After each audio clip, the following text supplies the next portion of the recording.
Hey everybody, it's Casual Boops coming at you with another video, and today we're going to cover Summer Sale Day 2, which is the 50 TP prototype.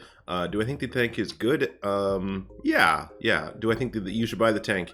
If you like to brawl, if you like heavy tanks and brawling in your heavy tanks, then I think this is probably a solid bet for you. Yeah, if you don't like brawling, if you don't know what you're doing, I don't know, this might be an okay way to start, to be honest. But no, it's a pretty good tank. So there, and I'll get into further detail now, I suppose. So I compared it to a defender. I'm just going to do a really quick review here because it compares really well to a defender. And, you know, as if you've watched any other videos, we've just learned that the hidden, like, mobility statistics with regards to, like, a transmission and stuff have been updated on Tanks GG, but they don't show up during the compare feature. So the 50 TP doesn't have a whole lot of, there's nothing crossed out, so everything that's there is correct. However, the defender has apparently better horsepower, you know, better engine power, but worse terrain resistances when you factor in the transmission. So this kind of doesn't really surprise me, to be honest. The long and the short version here is that a 50 TP prototype is very similar to a defender in a lot of ways, except you get more flexibility at the expense of some of your armor profile, right? So flexibility meaning you get 10 degrees of gun depression, but again, I want to make sure that it's 10 degrees over the sides. It's 8 degrees over the front, as you can see right here as I'm clicking around. So you don't just look at this and say, oh, it's got 10 degrees of gun depression. Oh, it's 10 over the side, so it's not quite as awesome as it sounds. But still, 8 is still better than 6, so 8 is still pretty good. And slightly better accuracy, you know, otherwise these are exactly the same. And mobility-wise, it's, you know, it gets less power to weight, but better ground resists because the defender, like we just mentioned, has those ground resistances that are modified, right, by the transmission. So it's about as fast as a defender. And then armor profile wise, let me see here. Yeah, armor profile. You see it's got this pike nose kind of. It's sort of like a defender. I'll show the defender too, because why not? I'm sure you've seen these. Standard pike nose. It's really good.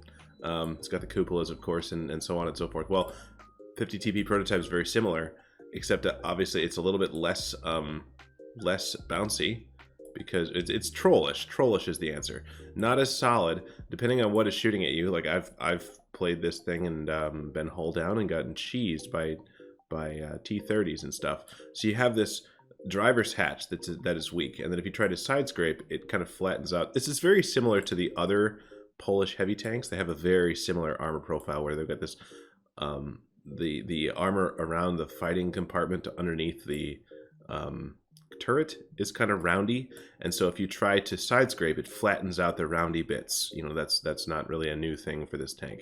So it's a little bit like you can make the armor work, but there's not a single way that you can just sit there and say, I dare you to shoot me because my armor's really good. And so, yeah, and you can see the turret, it's got a cupola. It's even got this little bit on the top that is overmatchable. It's 40 millimeters, so anything that's 3 times more than that, that's 100. So anything over 120 millimeters of gun caliber can overmatch this tiny little strip. So 122s are going in, and everything above a 122 is definitely going in. But you got to hit that tiny little spot. So that's just something to be aware of. Keep moving, keep wiggling. So yeah, it's like, it's in some ways it's a defender. I will say that the standard penetration at 218 is okay, but given the like derpy gun, I find it to be very frustrating. So I find myself shooting a lot of premium rounds, which only get like 245 premium pen, which as compared to the defender's 265. So like, I find the gun on the 50 TP to be a little more frustrating because it's just as derpy as a defender, but without the penetration. So I guess, yeah, I don't know. Take from that what you will. I don't think it's a bad tank. I think it's a pretty good tank. But you know, when you compare it to the defender, which is the quintessential power creep heavy tank, it's good. It's good that it doesn't come out straight up better. So yes. And that's it for today, guys. We'll see you in the next one. Thanks. Bye.